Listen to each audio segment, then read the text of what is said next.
and welcome to ADIPEC Energy Dialogues, a series of conversations we're bringing you in the run-up to ADIPEC 2020, taking place this November virtually.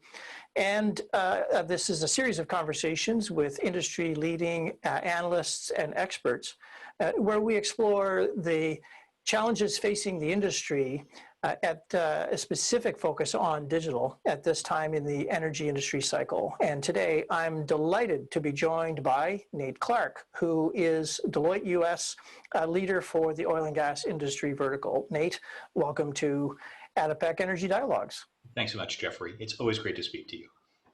And today we're going to discuss the future of energy in a broader context with digital, because digital is unlocking new ways for us to think about energy. Nate, perhaps you could sketch out, just in brief, how you see the energy world and the digital world now starting to become more enmeshed and in a kind of convergence. It's a good question. I mean, digital has been something that, first of all, has affected all of our personal lives in terms of multiplying our personal effectiveness and how we spend our time. Certainly see the same thing happening for all energy companies and also how they engage the market. So a couple of reflections in that. Certainly the first way in which I see most energy companies using digital has been to increase the efficiency of their operations. There's no question that the economics of any oil and gas producer are very, very tied to how their operations are conducted. And so if you can bring the analytic mindset and the efficiency gains that a digital approach can generate, you can increase that efficiency. If you increase those efficiencies, you increase margins, which makes those companies certainly more effective. But the other piece is in terms of how those companies are bringing things into the marketplace. So if you go one step removed from operations in terms of how they're taking their commodities and putting them in the marketplace, although we usually treat commodities as just that, as all equal, if you can do a better job of looking at the market and supplying it in the right ways, again, by using digital analytic enablement, you could be a more effective participant in the market. Beyond that as well are companies that don't see themselves as oil and gas players, but as energy companies, and applying their knowledge around how to operate assets efficiently, to operate alternate sources of power or chemicals or other areas. And the final one, all the way out, is companies that are engaging the consumers. So with the scale of digital technology and analytics, there's no reason you couldn't theoretically look at how individual consumers or individual companies are using energy and do a better job of predicting their needs and getting them what they need. And that's from alternate sources or traditional ones.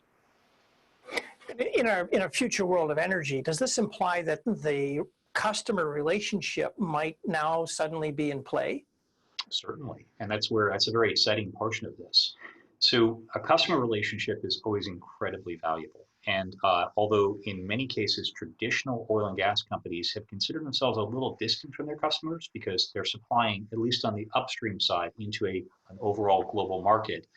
Certainly there's the C-suite, the C-store aspect of things in terms of where people refuel their vehicles and do other transactions. But there's another aspect of that. We've seen some companies look at how they're managing those transactions in terms of other digital applications that make maybe this store a more convenient one to stop at. Certainly, the revolution that's happened in retail affects the oil and gas industry as well in terms of how those relationships operate. The other piece of it is that if you do go to that same location every few days, every week to refuel, there's a lot of other things that you can generate from that relationship. And so we see a lot of companies think about, how do I monetize all my assets, including the customer relationship as an asset? So some of these lessons, though, have to, out of the retail side, have to have some bearing, I would think, on companies further up the value chain who don't see themselves as having a customer directly if they are indeed a commodity player. How should they be thinking about this? Should they, is the customer relationship in itself morphing throughout the whole of that chain, or at least in part for some companies? Every company has customers of one sort or another. There's the traditional consumers that I was discussing a moment ago, but if you are a pure upstream producer and you're trying to service, you're still going into a marketplace, and that might be a chain of chemical plants, that might be refineries, whatever you're serving, knowing that relationship and trying to improve it versus your competition can be differentiating and can create more extra margin for you versus others. So if you, for instance, we've seen some upstream operators, and that's either with an external player or even within their own internal integrated operations, doing a better job of not saying, let the market decide, but let me understand what you need from me in terms of the type of hydrocarbons, the quantities, and saying, how can I do a better job of getting you what you need when you need it, and thus improving that customer relationship instead of simply saying, I'm going to generally access the market. It also makes a difference in terms of, another way of saying it, Jeffrey, is that not all oil and gas is created equal. The oil and gas that's there on time and reliably and on spec is more valuable than the stuff that's not. And that's part of having that good customer relationship and operating that relationship effectively. This also implies, though, the definition of value and value creation throughout that supply chain might itself now be on the table. In other words, if I'm an upstream producer, value yesterday might have been a production of a barrel, and I put that into a commodity market. Value tomorrow could be quite different. That's very true. And so let's take that apart for a moment. For most of the last, let's say, 50 years, any oil and gas producer could assume an almost infinite demand, an infinite market. Whenever oil and gas were produced, there was a market that would absorb it. The price in that market varied certainly, but their demand was certainly there. Don't know that can always be assumed in the future. We have stabilizing demand, we have increasing supply, and that creates that violates that assumption of the infinite market. When you do that, that creates that reassessment of what you're doing. Therefore, if you don't have an infinite market that's always going to absorb your product, how do you address that? Because that means we perhaps have too many companies that are producing, and it's going to shrink that market in some way. So it leads to a thought process of saying, all right, well, what am I doing here? How am I creating value? It's not just by supplying this infinite market. It might be by instead saying, my job's not to produce fuels, but rather to help vehicles go. Or it might be to help produce chemicals that people use. And that alternate definition of value can lead to very different strategic choices, which might lead to greater success in the long-term outlook. And is there evidence of companies in oil and gas today making different decisions about that value equation that might be plainly visible for us to really try to study? I won't certainly try to quote some of some of the media articles, but there are a number of examples of companies that have started to reassess what their mission is. Is it to produce? This is a bit of a hackneyed phrase, but are we oil and gas companies or energy companies?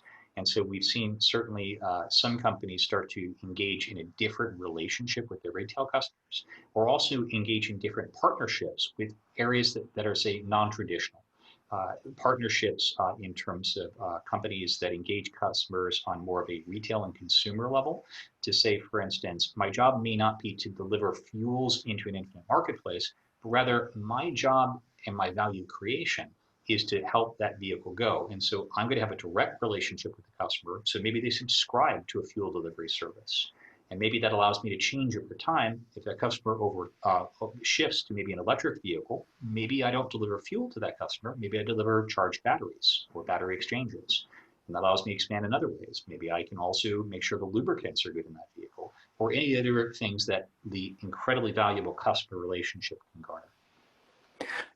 To what degree, therefore, could a company even participate in this emerging energy converging world without a significant investment in digital capability? Or is that really one of the linchpins to actually pull this off? I think there's a false premise in there, Jeffrey, which is that digital is usually presumed to be very expensive. And I'd say monetarily, compared to any greenfield asset development or even brownfield workover, digital is fairly capitally light. But where you do have something that's important to emphasize is the time. And so across the board, what we've seen is the companies we advise, not limited by capital, but limited by employee time and, let's say, management bandwidth. And so if the focus is continuing to operate things that they have been so far, that limits your ability to go after this. I'd say the greater barrier I've seen, Jeffrey, has been that in the current downturn, people have been responding in traditional ways. make your workforce as efficient as you can, take a look at your supplier contracts, save every ounce of capital and operating expense you can.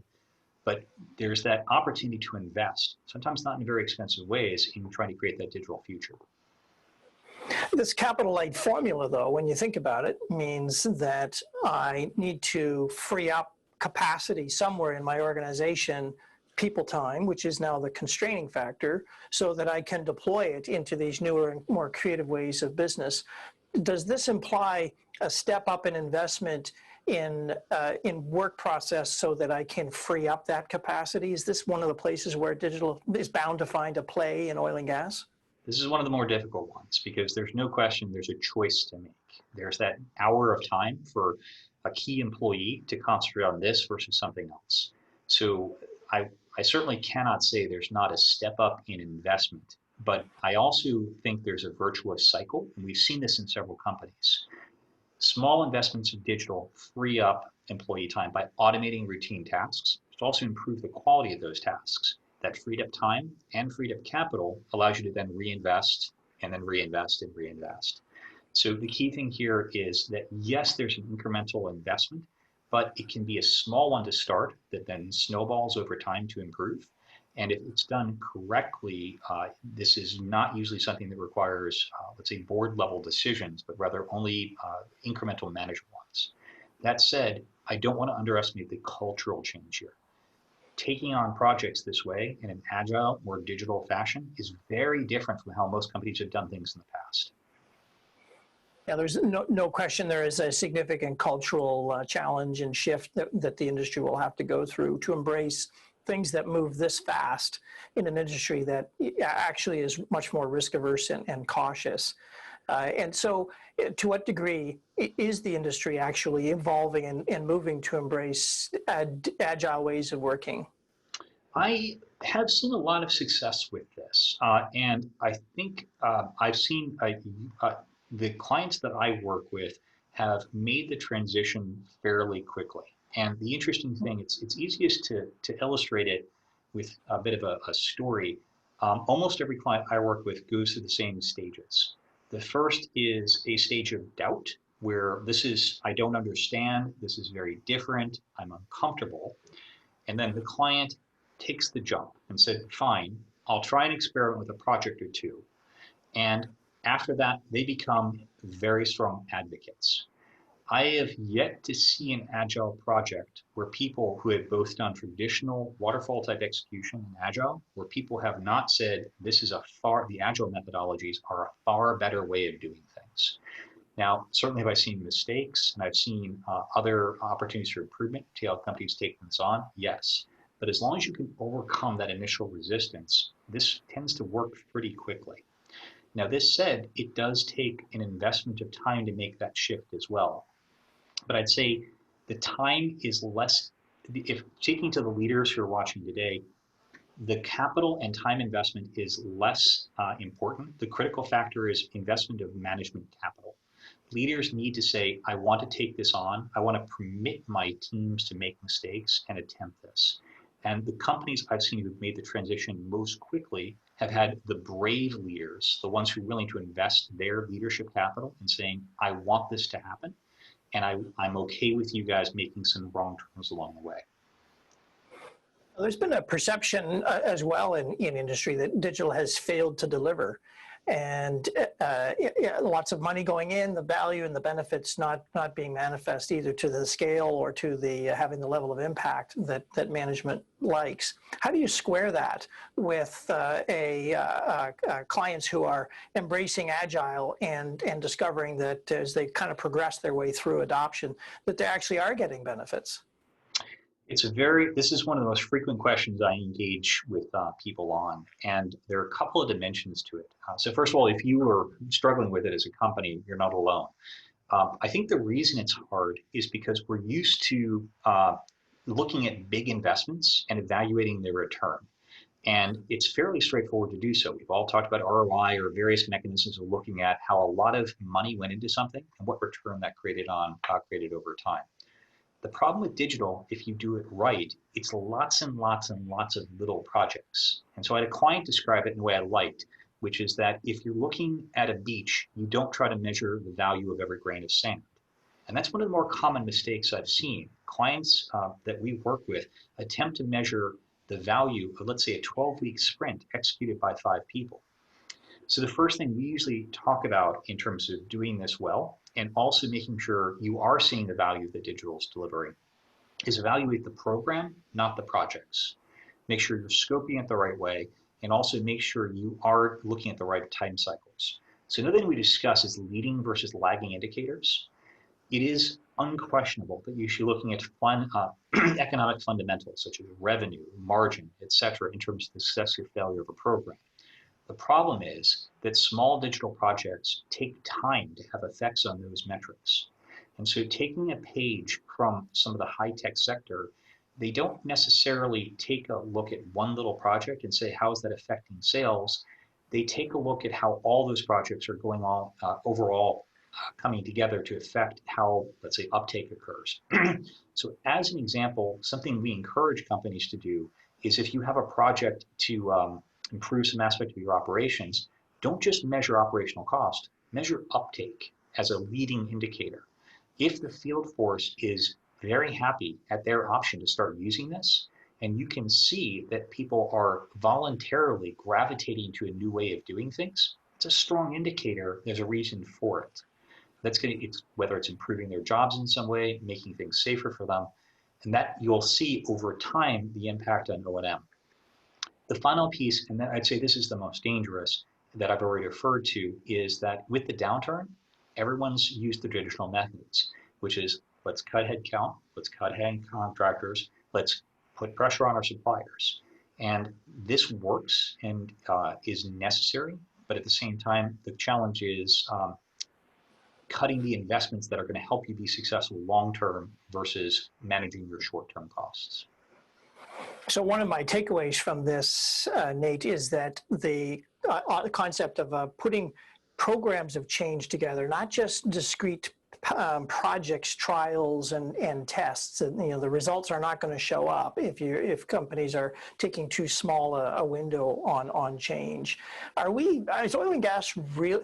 Are we structured correctly, or do governance models have to change in order for oil and gas concerns to even embrace programs of digitally driven change? No, that's a very key point, Jeffrey. I'd say you've certainly had one of my key takeaways there, which is to focus on the programs, but also to focus the programs on the right topics. So as an example, and this goes to the governance area, if you can run a digital program, and we've seen this, to improve fairly unimportant parts of your operations. That is, ones that don't really help or your bottom line in any particular way.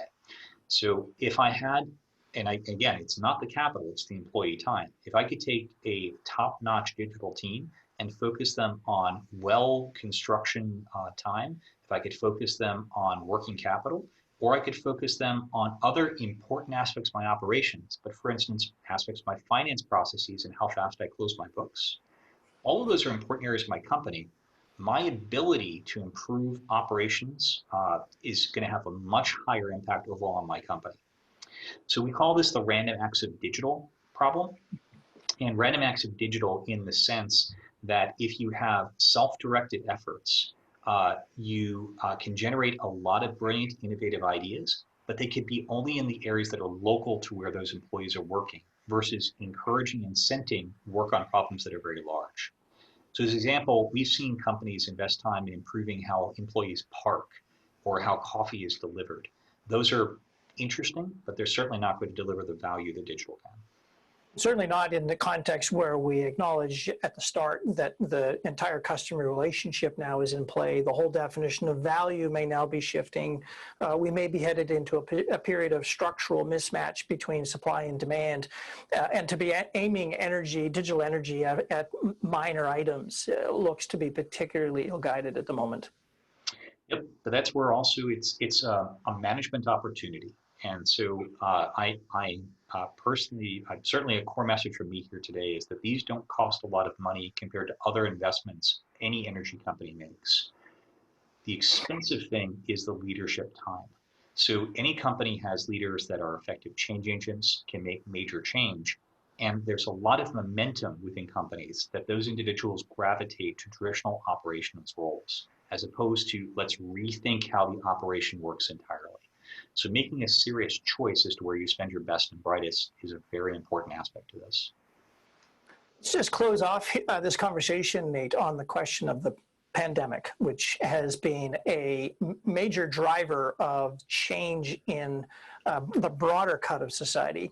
What is your sense as to the impact the pandemic is having in a more longer term way on the oil and gas and indeed the broader energy industry?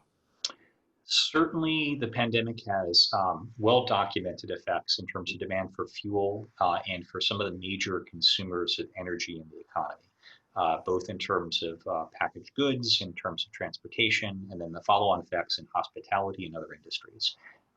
So those are some of the short-term impacts, which are very serious. This is not to skip at all on the societal impacts of impacts on individuals' healths and certainly of nations. The longer term ones are the ones I'll focus on for a moment, though.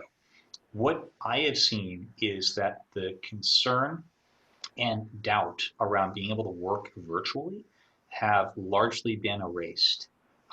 Most companies have been successful, some faster, some slower, in working in a highly virtualized way.